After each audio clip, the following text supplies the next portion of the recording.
महाभारत भाग 24। विराट का भ्रम। त्रिगर्त राजा सुशर्मा पर विजय प्राप्त करके राजा विराटनगर में वापस आए तो पुरवासियों ने उनका धूमधाम से स्वागत किया। अंतःपुर में राजकुमार उत्तर को न पाकर राजा ने पूछताछ की तो स्त्रियों ने बड़े उत्साह के साथ बताया कि कुमार कौरवों से लड़ने गए हैं। राजा ये सुनकर एकदम चौंक उठे। उनके विशेष पूछने पर स्त्रियों ने कौरवों के आक्रमण आदि का सारा हाल सुनाया। ये सब सुनकर राजा का मन चिंतित हो उठा। राजा को इस प्रकार शोकातुर होते देखकर कंस ने उन्हें दिलासा देते हुए कहा, आप राजकुमार की चिंता न करें। बृहन्नला सारथी बनकर उनके साथ गई हुई है। कंस किस प्रकार बातें कर ही रहे थे कि इतने में उत्तर के भेजे हुए दूतों ने आकर कहा, राजन, आपका कल्याण हो। राजकुमार जीत गए। कौरव सेना तितर बितर कर दी गई है। गायें छुड़ा ली गई हैं। ये सुनकर विराट आंखें फाड़कर देखते रह गए। उन्हें विश्वास ही न होता था कि अकेला उत्तर कौरवों को जीत सकेगा। पुत्र की विजय हुई, ये जानकर विराट आनंद और अभिमान के मारे फूले न समाये। उन्होंने दूतों को असंख्य रत्न एवं धन पुरस्कार के रूप में देकर खूब आनंद मनाया। इसके बाद राजा ने प्रसन्नता से अंतःपुर में जाकर कहा, सैरंध्री चौपड़ की गोटी तो जरा ले आओ। चलो कंस से दो हाथ चौपड़ खेल लें। आज खुशी के मारे मैं पागल सा हुआ जा रहा हूँ। मेरी समझ में नहीं आ रहा है कि मैं अपना आनंद कैसे व्यक्त करूं। दोनों खेलने बैठे। खेलते समय भी बातें होने लगी। देखा राजकुमार का शौर्य। विख्यात कौरव वीरों को मेरे बेटे ने अकेले ही लड़कर जीत लिया। विराट ने कहा, निःसंदेह आपके पुत्र भाग्यवान हैं, नहीं तो बृहन्नला उनकी सारथी बनती ही कैसे। कंस ने कहा। विराट झुंझलाकर बोले, आपने भी क्या ये बृहन्नला की रट लगा रखी है।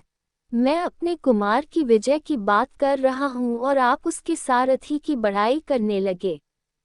युधिष्ठिर ने अब बृहन्नला का नाम लेकर जैसे ही कुछ कहना चाहा, राजा से न रहा गया।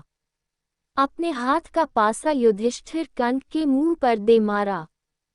पासे की मार से युधिष्ठिर के मुख पर चोट लग गई और खून बहने लगा।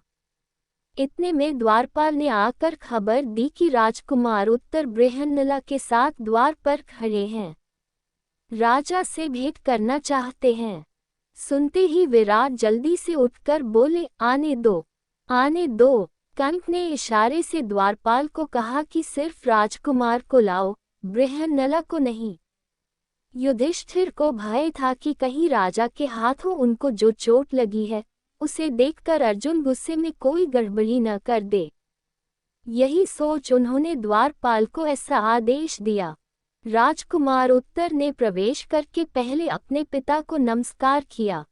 फिर वह कंस को प्रणाम करना ही चाहता था कि उनके मुख से खून बहता देखकर चकित रह गया। उसे अर्जुन से मालूम हो चुका था कि कंस तो असल में युधिष्ठिर ही हैं। उसने पूछा, पिताजी, इनको किसने ये पीड़ा पहुंचाई है। विराट ने कहा, बेटा, क्रोध में मैंने चौपड़ के पासे फेंक मारे। क्यों, तुम उदास क्यों हो गए। पिता की बात सुनकर उत्तर कांप गया। विराट कुछ समझ ही न सके कि बात क्या है।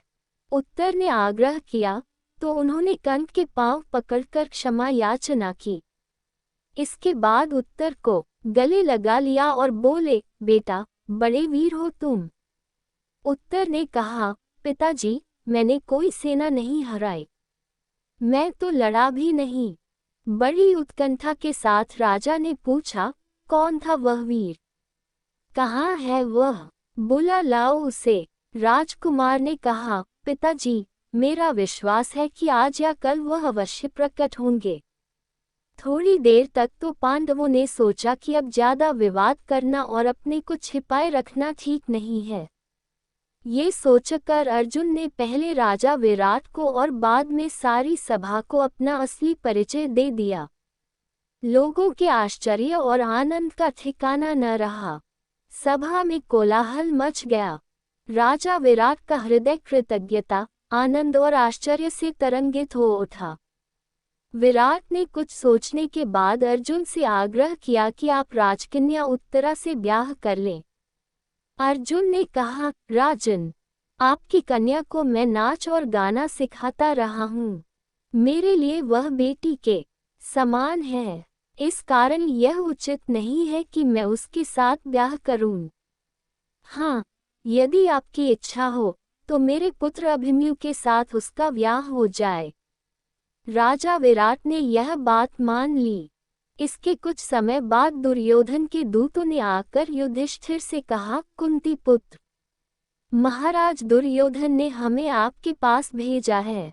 उनका कहना है कि उतावली के कारण प्रतिज्ञा पूरी होने से पहले अर्जुन पहचाने गए हैं। इसलिए शर्त के अनुसार आपको 12 बरस के लिए और वनवास करना होगा। इस पर युधिष्ठिर हंस पड़े और बोले, दूतगण शीघ्र ही वापस जाकर दुर्योधन को कहो कि वह पितामह भीष्म और जानकारों से पूछकर इस बात का निश्चय करे कि अर्जुन जब प्रकट हुआ था तब प्रतिज्ञा की अवधि पूरी हो चुकी थी या नहीं। मेरा ये दावा है कि 13वां बरस पूरा होने के बाद ही अर्जुन ने धनुष की टंकार की थी। नमस्ते दोस्तों, अगर आप लोगों को हमारी यह कथाएं अच्छी लग रही है तो कृपया हमारे चैनल को सब्सक्राइब करें ताकि इस तरह के वीडियो का नोटिफिकेशन